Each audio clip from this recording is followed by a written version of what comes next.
Sa mapagpalang araw po sa atin lahat and welcome po to our daily devotion. At ngayong araw po is pagpapatuloy po natin ating series patungkol po sa The Power of Vision. At kasama po ng topic po natin, panglimang araw na po natin. Una po natin tinalakay nun is vision give us direction. Vision narrows down our focus. Pangatlo, vision shapes our identity. Pang-apat, vision give us a strong reason to live. At ngayon naman po is pang-lima po, vision builds the future. So tayo naman po dumako po sa ating scriptures. Ito po yung matatagpuan sa Nehemiah chapter 1 verse 3. At ito po ang sabi po sa English po.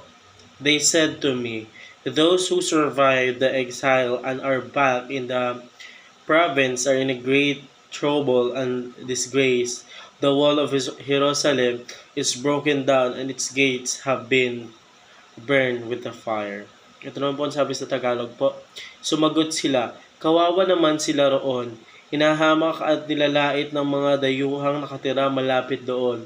Sinabi nila na wasak pa ang mga pader ng Jerusalem at ang mga pintuan ng lungsod ay hindi pa nagagawa mula nung sunugin iyon.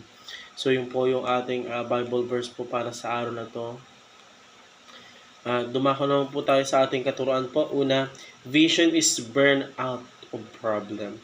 So yung vision daw po natin is bini-burn out niya po yung mga problema po na nararanasan po natin. Like yung mga problem po na kinaharap po natin sa araw-araw or sa mga susunod po na araw. Ito po yung problema na pwede pong malaki or maliit. So sabi po din, lahat po ng problem po natin bini-burn out po sa pamamagitan po ng vision po natin. Kasi pag tayo po nagkaroon ng vision, then doon sa vision na po yun, nakita po natin kung may problema po ba or may mangyayari po ba na problema na ganito, ganyan. True vision po is makakategorize ay maaayos na po natin siya kasi ang vision po, ito po yung pag vision po natin vision, ito po lang po yung mangyayari po sa future po or it's either mangyayari po bukas. So kapag na-vision na po natin yung problem na kakaharapin po natin, mag-take po tayo ng stage kung paano po ba ma-solve yung problem na po yun. Kaya yung po yung sasabi na na-burn out po yung mga problem po natin through our vision po.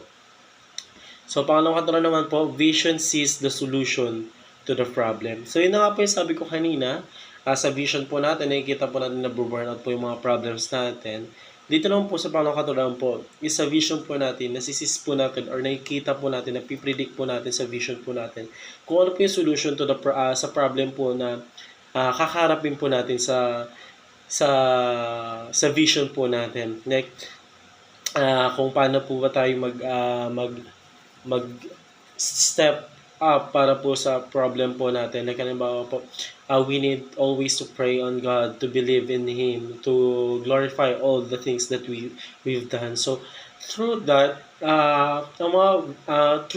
of God's believing, ang vision natin is pwede siyang masolusyonan in a nice way. So, vision help us to seize our solution in our vision. So, kaya ganoon na lang po talaga makapangyarihan po yung pagbibigay ni God sa atin ng vision kasi nasisis po natin yung mga problem po natin on what solution that we need.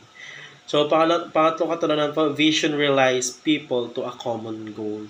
So, tayo po, kapag may goal po tayo, nagre-realize po tayo minsan sa tao or nagre-relay po tayo dun sa people po na meron pong same common goal po sa atin na kaparehas po natin in the future kung ano pong goal yung gusto niya. So, yung vision po natin, doon po pinapakita niya po kung sino man po or kanino man po tayo magre-realize na we have our same goal. Halimbawa po, si God po.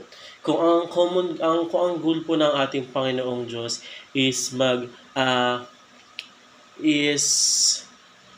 sabihin na nating magpatawad po or always to forgive people's sins. So, kung tayo po in the future, kung yung visualize po sa atin ng ating Panginoon Diyos na maging mapagpatawad din po tayo in our future, doon Kasi yun po yung pinapakita ng vision po ng ating Panginoon Diyos. So, gayahin po natin ang ating Panginoon Diyos na pinapatawad niya po lahat ng mga taong makasalanan po.